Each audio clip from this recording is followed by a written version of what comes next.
If you're talking about which console is the best of all time, when you look at the crazy library of amazing games, it's easy to argue, I think, that the PS2 may well be the best home console ever. And that's probably explained by the fact that it's actually the best-selling console ever made, even more so than the Wii. There are so many franchises that had the absolute best entries on PS2. And no matter what kind of games you love, there are loads of games in that genre that are so amazing on PS2. So with this top 20 list, to avoid making it kind of a top 500, I'm keeping it to just one game per series. And this is mainly because if I didn't do that, we'd end up with just like maybe a small handful of franchises and multiple entries. And I really want to showcase to you some of like the amazing things that were on PS2. In this video, we'll be counting down the games from 20 through 11. When we get to the top 10, I'll do some honourable mentions just so that you don't have to shout at me that your game that you love loads isn't on the list. But do tell me what games you loved on PS2 in the comments, and let's share that warm, fuzzy nostalgia goodness. Oh, and if you enjoy the video, don't forget to hit subscribe, okay, thanks. So let's start this list off with a Rockstar classic. Whilst we all know the game as Bully, over here they changed the name to Canis Canem Edit because of the title, you know, of Bully and political correctness and all this bollocks. People thought maybe you'd get offended if a game was called Bully. It's not like Rockstar to cause controversy in their game titles, right? Bully to me is an underappreciated classic, I think. It's set in a boarding school, and you arrive with a chip on your shoulder and you try and find your place in the school amongst like all these different social circles. Your parents have dumped you there, you're not happy, you were kind of the misfit from your group before you got here. You'd moved around a lot and that kind of thing. You spend 99% of your time button heads with all of the different people in the game. It feels like a GTA game in a school setting, which isn't a bad thing really. If you're good at certain type of games, why deviate from that? The game is played out in daily cycles. Like you go to class, you get in trouble for a bit, you go to an afternoon class, get into more trouble, you try to chat up girls, you get in trouble, random people try to pick fights with you in the street. It's just a standard day in the life of a school kid, right? You explore different parts of the school, you build relationships with different people and stuff. The story has great writing and some brilliantly memorable moments. And I don't think it's quite on the level of GTA like overall, but it's still a fun adventure that is still worth playing. So this is a game that you may not have heard of. It doesn't mean that it's not amazing though. It's a sequel to a game called Frequency, which if you're familiar with my content, I did a video for in my Hidden Gem series. It's developed once again by Harmonix, and this game shows to me how sequels should be done. Every part of the game is an improvement on the previous entry. There's better graphics, there's more songs, there's more varied songs, there's more modes, and the list just goes on and on. For those of you who haven't seen the game before, you play as a DJ who builds the track that you're playing by playing corresponding patterns to each instrument. So you have little patterns where you play the drums, and then the drums will start playing, and then you play the bass and the guitar, and so on and so on. It can get incredibly hectic managing all of the tracks because it's kind of like a juggling act. And when everything's going right at the same time, it's really satisfying. One of the really cool things that I liked as well about Amplitude is that if you look up in the top left of the screen, you can see the video for the song that you're playing, like the official music video. So I thought that was kind of a cool little touch. So something you could sort of see in the corner there. And on the right-hand side, your DJ actually had a face this time around. And whatever track you were playing, you could see them playing that instrument. So like when you're playing a synth part, you could see him with his little keyboard and stuff. I thought that was kind of a cool little touch. This game essentially gave birth to Guitar Hero, and you can see the seeds sown here in Amplitude. It was recently brought back by Harmonix on PS4 as like a spiritual remake, and you should go and give that a try because it's really good. And if you ever had any love for the rhythm action genre, if you ever like things like Parappa the Rapper and Patapon, and maybe you've played like Rock Band Blitz or something like that, if you love any of those kind of games, you're going to love Amplitude. So whilst Psychonauts didn't exactly sell well at launch, the game got really good reviews and has since kind of become a bit of a cult classic. And rightly so. It's a twisted game from Double Fine, and they're one of my favourite developers of all time. Psychonauts is a 3D action platformer, and it's filled with psychic powers where you enter people's minds to deal with their problems, and you solve the mystery of stolen brains. I mean, it sounds crazy, and that kind of fits in with the theme of the game, really. It's an absolute collectathon, though. It's like a proper throwback to the heyday of early 3D action platformers like, Donkey Kong and Mario 64 and stuff like that. And there's purple arrows for buying items. There's figments, which level you up. There's psychic cards, and they also level you up. And there's these scavenger hunt items as well. It's quite a lot of stuff to find and get your teeth into, but I think the game is just so much fun, you kind of don't mind. And it's not essential, it's just there if you want it. You can tell this game come from the minds of Day of the Tentacle and Grim Fandango, as from the start to the finish is filled with hilarious moments, and it's got that kind of trademark Double Fine sense of humour. And I found that more than the platform in itself, it was the story and the characters that kept me going throughout the game. Each of the mines that you enter are unique, and each mine is its own world, and they're so unique and ridiculous. It's just a joy to be part of this world, and you shouldn't be put off by all of the collectibles and stuff. This is an absolute must-play platformer. And there's a sequel in the works, and there's a PSVR game coming out pretty soon too, so now is the time to go back and give this game a go. Here we go, are you ready for a controversial opinion? In my opinion, Tony Hawk's Pro Skater 4 was the last really good, proper Tony Hawk game. Don't get me wrong, I loved Underground 1 and 2, but they felt to me like they were starting a trend where it wasn't even really about the skating anymore. And this was released in the heyday of skating, where Bam Margera and Bob Burnquist and Tony Hawk were still household names. This game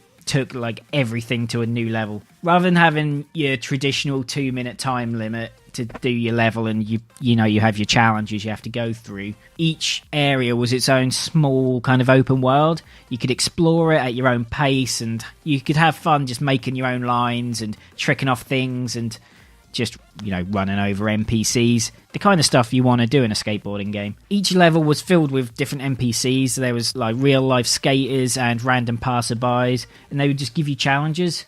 And these range from your standard stuff like collect the skate letters, achieve a certain score, and all that kind of thing, all up to kind of doing ludicrous stunts off things like boats, and these silly challenges like feeding seals by grinding a ledge to knock fish into the water. Whilst this spelled a change for the series that would kind of increase over future iterations, and I think eventually ruin the series in my opinion, the balance kind of between traditional Tony Hawk gameplay and new challenges and ideas was just right. And to be expected from a Tony Hawk's game, the soundtrack was stellar. It was filled with angsty punk anthems, and each environment you explored was unique and different, and it was filled with hidden little secrets and cool little things that made it worth exploring. Although Tony Hawk's 2 is probably gonna always be my favourite, I think 4 comes in a very close second for me. It's definitely my favourite Tony Hawk game on PS2. I'd love to think that the idea for Burnout came from the developers sitting down and playing a traditional racing game, something like Gran Turismo,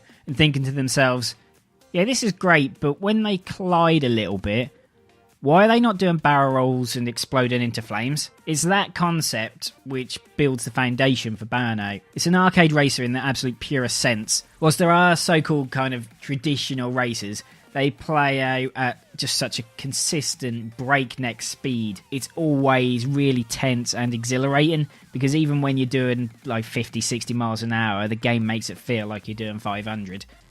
The key to winning the races is just the constant use of boost. And how do you get the boost, you may ask?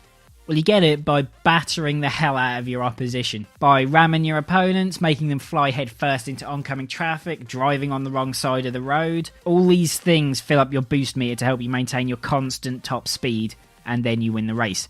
It's very twitchy, as you're going so fast that even the slight flick of the left analog stick at the wrong time can send you into doing a barrel roll. It's the destruction that you cause in Burnout that really makes it a success. And that's why Crash Mode is a thing, and that's also why Crash Mode is by far the best thing about Burnout. Your sole goal in Crash Mode is, unsurprisingly, to have a crash. The more chaos you create from your crash, the more points you get. You're placed into loads of different scenarios, such as motorway busy intersections and so on, and you compete with your friends on who can cause the most damage, and it's just always a laugh. It does have online multiplayer too, so you could go online and race people all over the world, but This was back when I didn't have broadband, so I could never play that myself when I was younger. The game had an amazing soundtrack, just like all the other Burnouts, and it was just filled with great rock songs. I think 3 was probably my favourite, as it had the best graphics. Everything just came together in 3. This series needs to make a comeback because I miss it so much.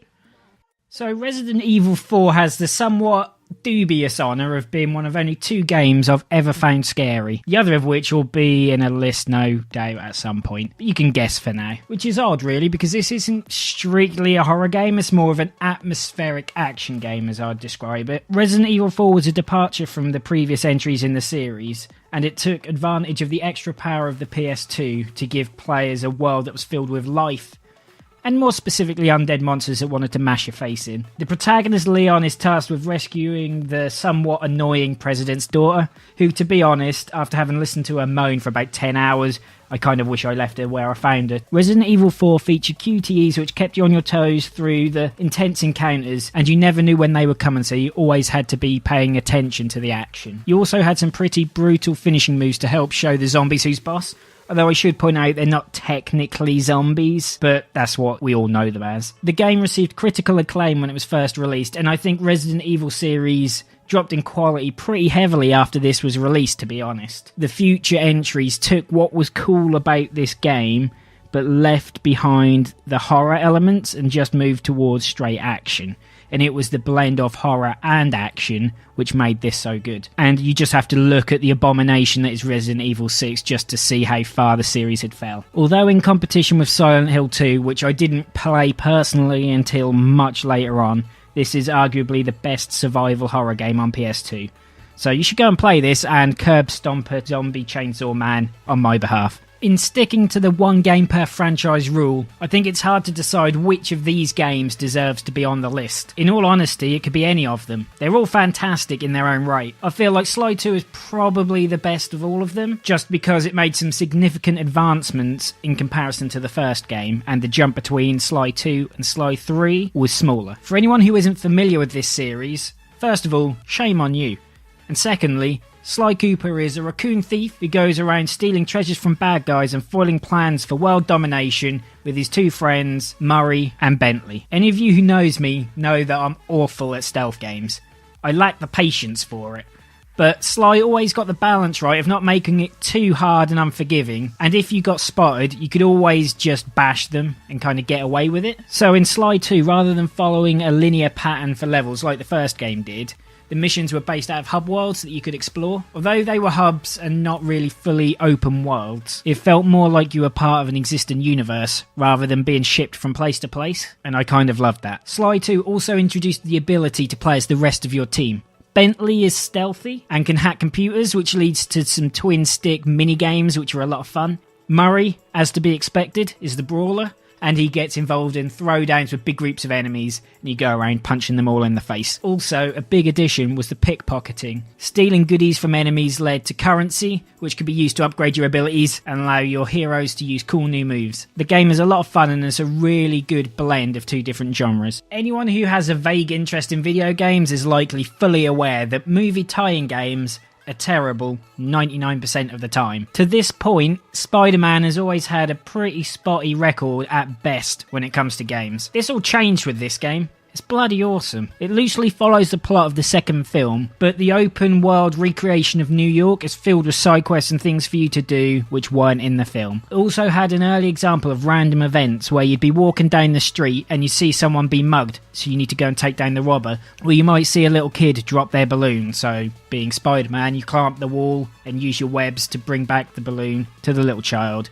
And you save the day. I mean, a lot of the tasks were kind of repetitive after you'd done them a few times, but you really felt like you were making a difference to the city, and it's the kind of thing that a superhero would do. Let's talk about the real reason, though, why this game was amazing, and that's the web swinging. The one thing that makes a Spider-Man game great is its ability to make you feel like Spider-Man as you swing from building to building, and that is something that this game nails to a T. As you progress through the game, you unlock upgrades to allow you to zip around the city at such a speed where it almost feels like an extreme sport. Unlike previous games where you just grabbed into thin air, the webs here actually attach to buildings, so it requires skill to glide around and it feels realistic. or as realistic as web slinging could. The combat was pretty basic for its time compared to more advanced peers such as Devil May Cry, but it had elements found in later games like Batman Arkham Asylum, where you used your spider sense to time dodges and parries and land counterattacks. This open world action adventure game is a masterpiece of its genre, and even now you should go back and play around with the web swinging, because it's like a drug, and you really want some. The PS2 definitely wasn't short of fantastic platforming games, and it saw the rise of several new exclusive franchises. My favourite out of all of them has to be Ratchet & Clank. All of the entries on PS2 were great, and I'd recommend you play all of them wholeheartedly. But at a push, my favourite would probably be the first. There are loads of reasons I love these games. I love the characters, who at first are hardly best of friends, but they grow to care for each other, and it's fun to see characters who, have character development. The ensemble cast is great too, with the introduction of my favourite Ratchet & Clank character of all time, Captain Quark, a superhero who is scared of everything. He surrenders to the bad guys instantly, and pretends to be cool when he's really not, and he ends up being really jealous of Ratchet & Clank and all the adventures they get up to. The gameplay is great, and it's what keeps you hooked in these games. It's run and gun platforming at its best, with tons of weapons, each of which are unique and fun to use, and they upgrade the more you use them. It's hard to put your finger on why Ratchet & Clank is so great, but when you think about it, it's because every component of the game is great. The story is compelling, the world design is colourful and unique, the characters have personality and are interesting and funny, the gameplay is addictive, and it's satisfying. It's an all-round really solid package, and it's aged incredibly well. The game feels as good to play today as when it first came out, and they brought it out in an HD trilogy collection on PS3 and Vita, so there's really no excuse not to go back and give these a go. Oh, I'm sure I'm going to get shit for this one. As I've already said, and I will have to say again when we get to the top 10, I've kind of shot myself in the foot with this whole one game per franchise. I say this because I don't really know which Final Fantasy I prefer, 10 or 12. For most Final Fantasy fans, it's an easy choice. They'll pick 10. It's arguably got the better story and the more interesting characters and so on, but I had issues with it that many gamers didn't, and that is that Final Fantasy IX was my absolute favourite Final Fantasy game ever. I beat that game 3 times before 10 came out, so when 10 came out, I was expecting the next big thing for Final Fantasy, and a significant leap from the PS1's Final Fantasy IX, and I just didn't feel that. I enjoyed it, sure, but it just didn't grab me. If you've ever watched any of my other content where I talk about RPGs, you'll know that I have 2 major mechanics that I absolutely hate, which are random battles and turn-based combat.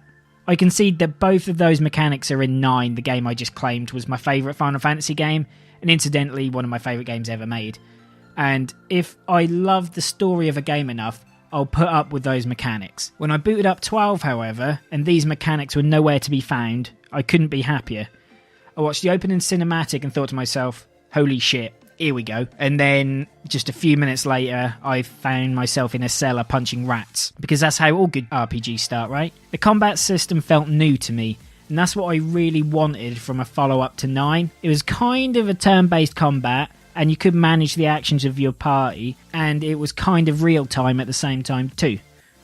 And there was no random battles. If you saw an enemy wandering around in the wild, and you wanted to fight it, you just go up to it and smack it. If you didn't feel like fighting 5 million different crabs on your way to the next village, you just walk straight past them. I don't personally understand why gamers like random battles. Surely having the choice to fight is better, but that's probably an argument to have another time. The game's characters weren't the deepest, and the plot wasn't the best in the series, but I still enjoyed the story for what it was, and what I truly loved most was the gameplay. For that reason, 12 is seriously underrated. I can see why critics have their issues with it, but I would counter that Bolthia is a sky pirate, and therefore this game is the best game ever. It also had a kick-ass soundtrack, which is par for the course with a Final Fantasy game. It also had stunning graphics, which again, par for the course for a Final Fantasy game. It had a deep leveling and upgrade system, which made it feel like your characters were evolving, and not just gaining incremental stat points. At the time of recording, we know there's an HD remake of 12 coming out in the summer, and I urge you all to go and play that if you haven't played this already. You may just be surprised on how good this actually is. So that was my 20 through 11 of my top 20 PS2 games. There's still so many fantastic games to talk about, so be sure to check back in with my top 10 soon, where I gush over all the stuff I loved playing most on my PS2. As always, thanks for watching. I hope you enjoyed the video. Don't forget to subscribe, comment, like, share, and all the other things I'm supposed to tell you guys to do. Take care, and I'll see you next time.